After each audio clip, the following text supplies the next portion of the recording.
بسم اللہ الرحمن الرحیم۔ اسلام کے عظیم سپہ سالار خالد بن ولید کی حالات زندگی کی چوتھی قسط کے ساتھ آپ کی خدمت میں حاضر ہیں۔ جنگ یرموک کے موقع پر جب 60,000 غسانی عیسائیوں کا لشکر مسلمانوں کے لیے درد سر بنا ہوا تھا تو اس معاملے سے نمٹنے کے لیے جنگی شورا کا اجلاس بیٹھا۔ اس میں سیدنا خالد رضی اللہ تعالیٰ عنہ نے یہ تجویز پیش کی کہ دشمن کو پریشان کرنے اور شکست دینے کے لیے میں 30 مجاہدین کے ہمراہ براہ راست ان پر حملہ کروں گا۔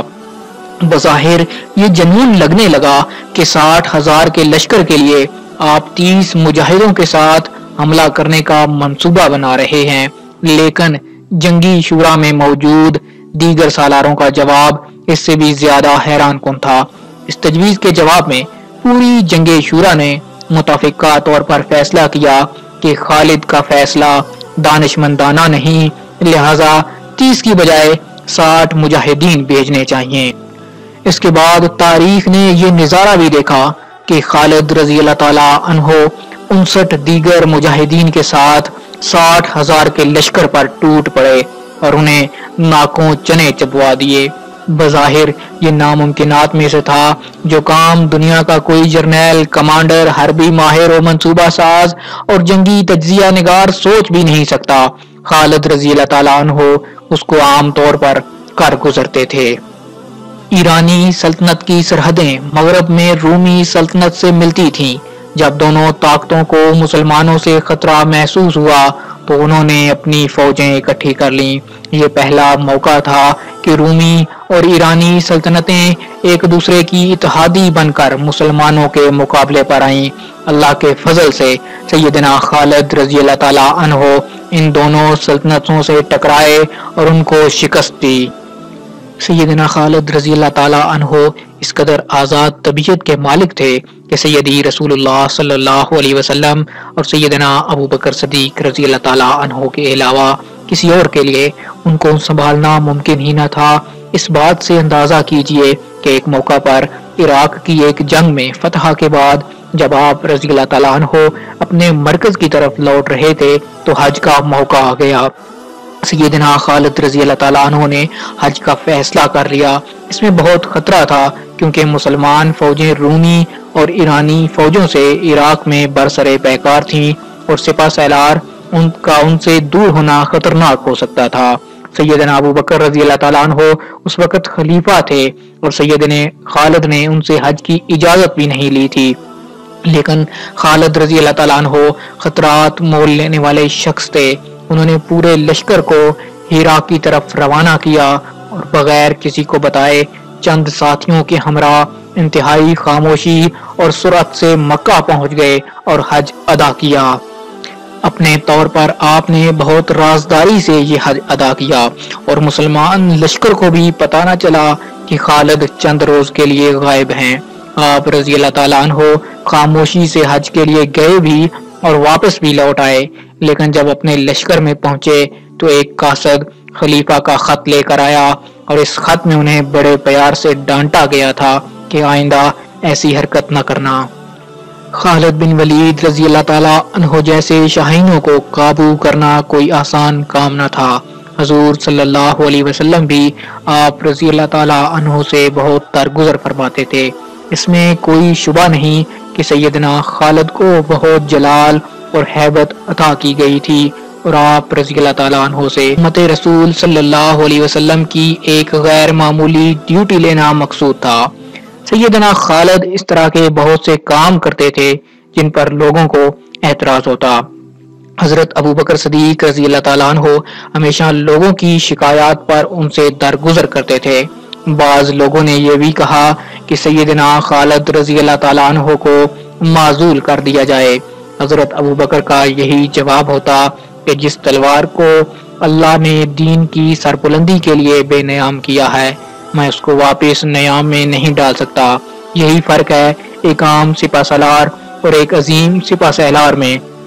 میں سیدنا خالد ایک عظیم سپہ سالار تھے اور اسی نسبت سے سیدی رسول اللہ صلی اللہ علیہ وسلم اور سیدنا ابو بکر ان کا خاص لحاظ بھی کرتے۔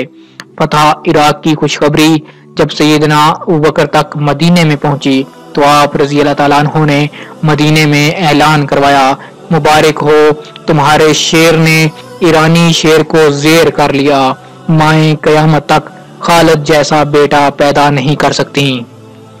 یہ وہ وقت تھا جب حضرت ابوبکر نے شام میں بھی مہم جوئی شروع کر دی تھی۔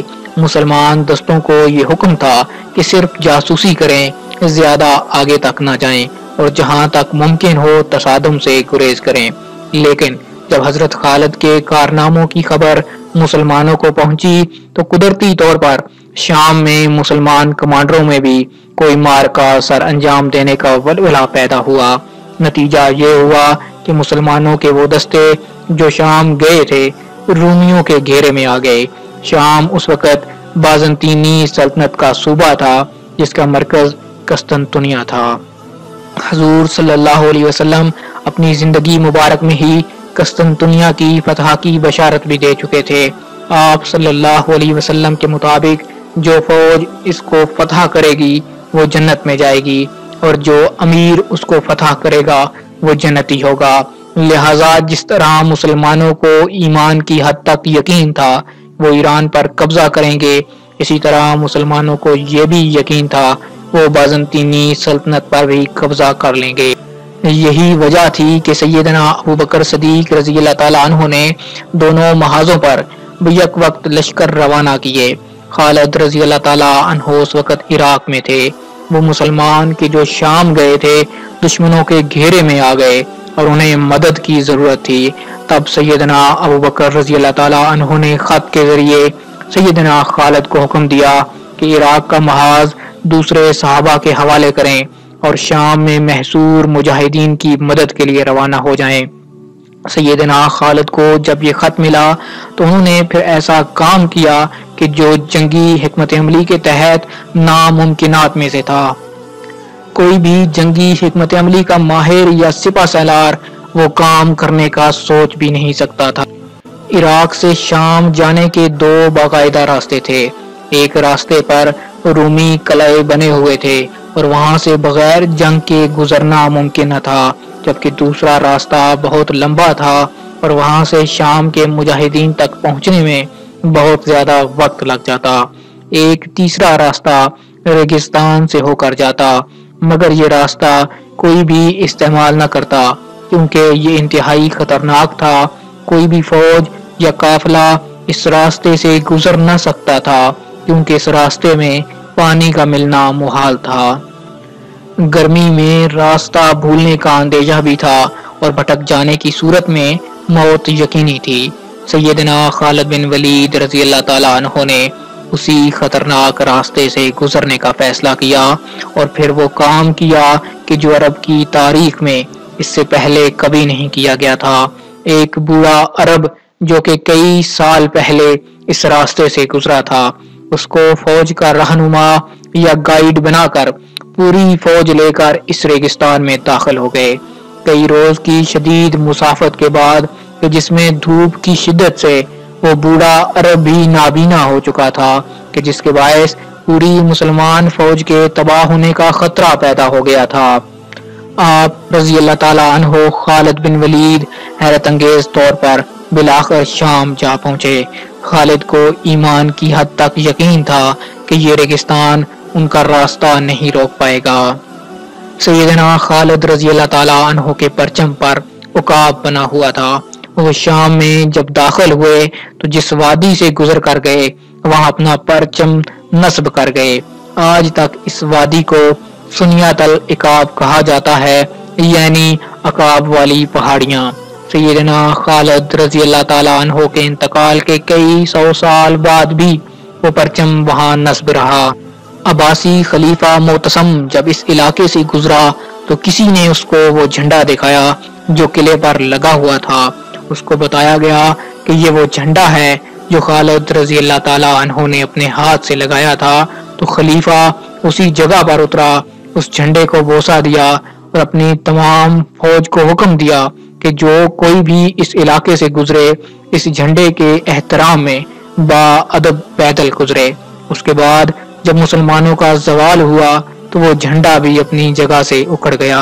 یہ خالد بن ولید رضی اللہ تعالیٰ عنہ کا وہ شاندار کارنامہ تھا جو تاریخ اسلام کے اوراق میں صدیوں تک سنہرے حروف سے لکھا گیا۔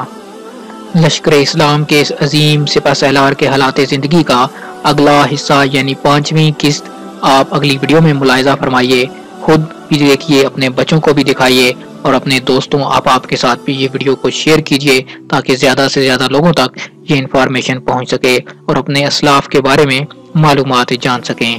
ویڈیو دیکھنے کے لیے آپ سب دوستوں کا شکریہ۔